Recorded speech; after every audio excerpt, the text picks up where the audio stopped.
आलू में मोजेक रोग का कारण है कारक तत्व है वायरस विषाणु। जंतुओं में होने वाली फूट एंड माउथ रोग किसके कारण उत्पन्न होती है? जंतुओं में होने वाली फूट एंड माउथ रोग किसके कारण उत्पन्न होती है? किसके कारण उत्पन्न होती है? विषाणु के कारण उत्पन्न होती है। शैवालों की कोशिका भित्ति किसकी बनी होती है? शैवालों की कोशिका भित्ति बनी होती है सेल्यूलोज की। कैल्प प्राप्त होता है जलीय शैवालों से समुद्री शैवालों से लाइकेन से। कैल्प प्राप्त होता है समुद्री शैवालों से। लाल सागर का लाल रंग किसकी उपस्थिति के कारण होता है? मोस के, लाइकेन के, शैवाल के, जीवाणु के। तो लाल सागर का लाल रंग होता है शैवाल के कारण।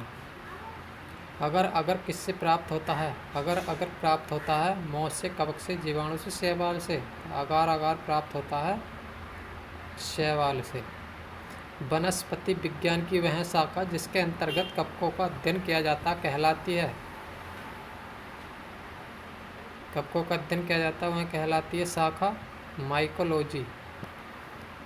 कवकों की उस कोशिका किसकी बनी होती है? कवकों की कोशिका बनी होती है काइटिन व हेमीसेल्यूलोज की।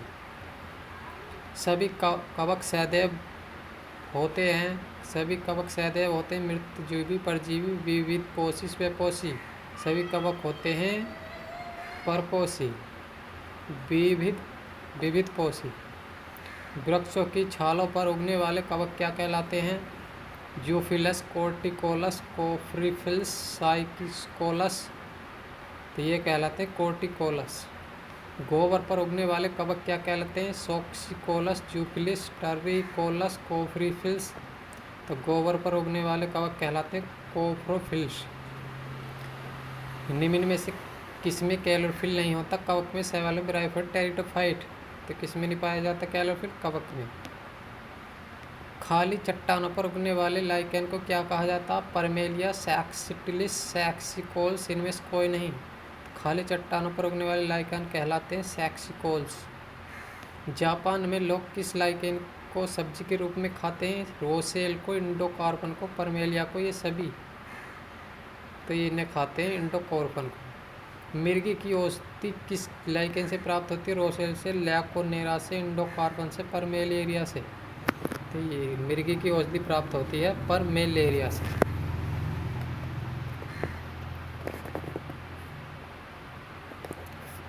बीजों की प्रकृति किसमें उत्पन्न होती है? बीजों की प्रकृति उत्पन्न होती है कवक से, शैवाल से, टेरिडोफाइट, ब्रायोफाइट्स। बीजों की प्रकृति किसमें उत्पन्न होती है? तो यह होती है शैवाल, ब्रायोफाइट, टेरिडोफाइट, कवक। तो यह होती है टेरिडोफाइट्स में। एजोला एक खाली स्थान है। एजोला क्या है? एक जलीय फर्न कवक है, शैवाल, लाइकेन। तो एजोला एक प्रकार का जलीय फर्न है। निम्नलिखित में से किसे जैव उर्वरक के रूप में प्रयोग किया जाता है? यूरिया को जैव उर्वरक के रूप में किया जाता है। खोई को, क्लास्ट्रिडियम, एजोला, यूरिया। तो एजोला को। सबसे अधिक क्रोमोसोम किसमें पाया जाता है? टेरिडोफाइट्स में, ब्रायोफाइट्स में, मनुष्य में, हाथियों में। सबसे ज़्यादा क्रोमोसोम यानी गुणसूत्र पाए जाते हैं टेरिडोफाइट्स में। किस वर्ग के पौधे में बीज बनते हैं परंतु बीज नग्न रूप से पौधे पर लगे रहते हैं? तो ये लगे रहते हैं जिम्नोस्पर्म, एंजियोस्पर्म। तो जिम्नोस्पर्म राइट आंसर। सिल्वीकल्चर वनस्पति विज्ञान की वह शाखा जिसमें वर्णन होता है सिल्वीकल्चर का अध्ययन किया जाता है वन के विकास का। सिल्वीफाइड कवक संवर्धन, शैवाल के संवर्धन। सिल्वीकल्चर करते हैं वनों के विकास का अध्ययन।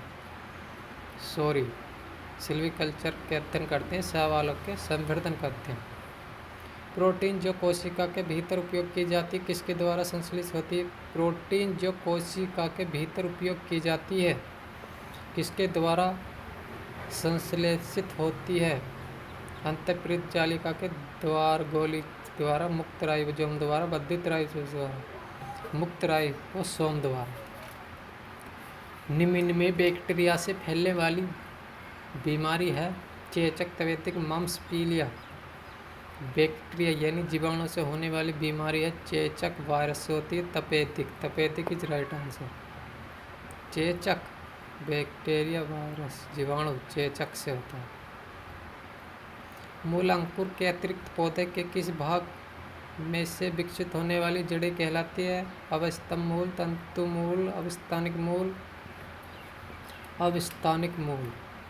मूलांकुर से विकसित होने वाली जड़ें कहलाती है मसूड़ा जड़ें। श्वसन तंतु मूल्य यह कहलाती हैं मूसला जड़ें। श्वसन मूल मिलती है जुसिया में, मक्का में, पान में। श्वसन मूल मिलती है जुसिया में। निम्नलिखित में से कौन सा एक जड़ नहीं है? शकरकंद, मूली, आलू, गाजर। शकरकंद क्या है? एक मूली एक, आलू, गाजर। आलू एक तना, गाजर है जड़ नहीं है। आलू नहीं है, आलू एक तना है। अब स्तंभ मूल पाई जाती है गन्ने में, चने में, चावल में, मूंगफली में। गन्ने में गन्ना, चना, चावल, मूंगफली। गन्ने में जड़ें विकसित होती हैं तने से, पत्ती से, परांकुर से, मूलांकुर से। मूलांकुर से। गाजर क्या है? एक प्रकार की गाजर पुष्प, तना, जड़, तना, जड़ है, जड़।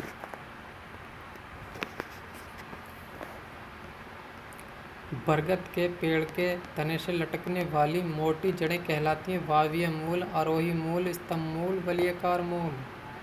तो ये कहलाते हैं स्तंभ मूल।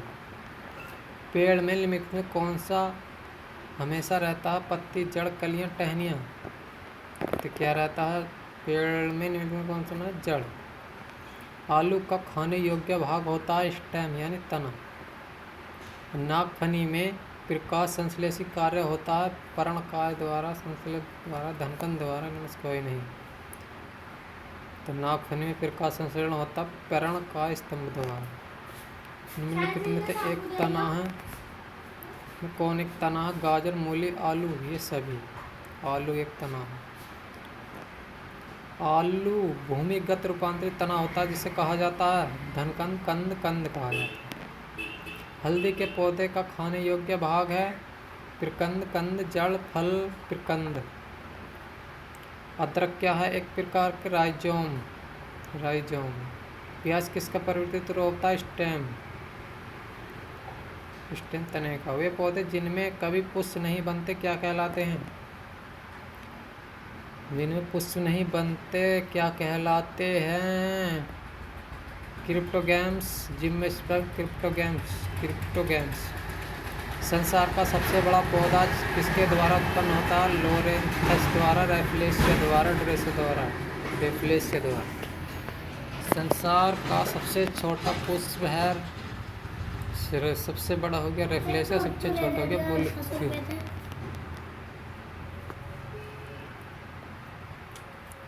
जीवन चक्र की दृष्टि से पौधे का सबसे महत्वपूर्ण अंग कौन सा है? तना, जड़, पुष्प, पत्ती।